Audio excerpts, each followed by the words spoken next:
Sa pagsimula adjusted work hours sa mga tanggapan ng gobyerno sa Metro Manila, kumustahin natin kung pabor ba riyan ang mga empleyado sa Manila City Hall.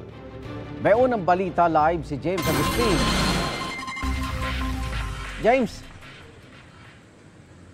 Gang, good morning. Pabor naman yung mga nakausap kong empleyado nitong Manila City Hall doon sa kanilang adjusted working hours. Epektibo nga ngayong araw. Malaking bagay daw lalo na doon sa mga nagagaling pa sa malayong lugar.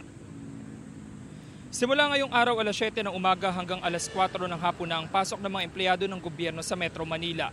Para raw ito makatulong makabawas sa traffic, lalo pat sa pagtaya ng Metro Manila Council.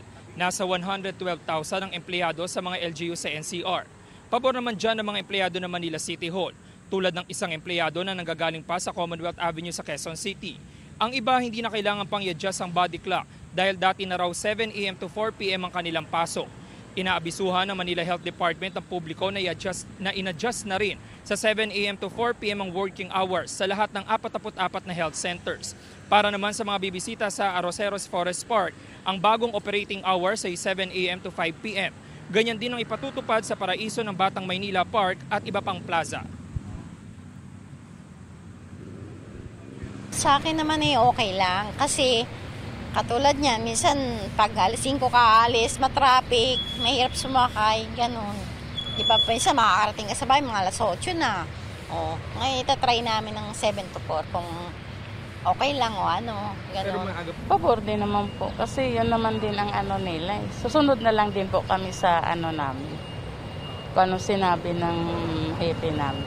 Iwas traffic, tsaka madali kang makauwi.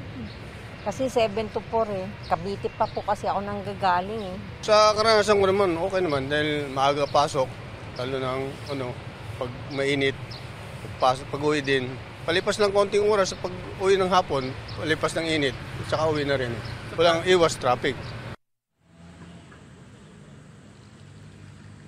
Samantala, Igan, dito sa Manila City Hall ay may ilang mga empleyado pa rin na papasok mula alas 8 ng umaga hanggang alas 5 ng hapon na itatalaga po yan ng kanilang department head para tuloy-tuloy pa rin daw yung mga transaksyon sa iba't ibang opisina hanggang alas 5 ng hapon.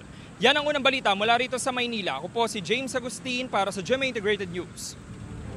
Igan, mauna ka sa mga balita. Mag-subscribe sa GMA Integrated News sa YouTube. Sa mga kapuso abroad, subaybayan nyo kami sa GMA Pinoy TV at sa www.gmanews.tv.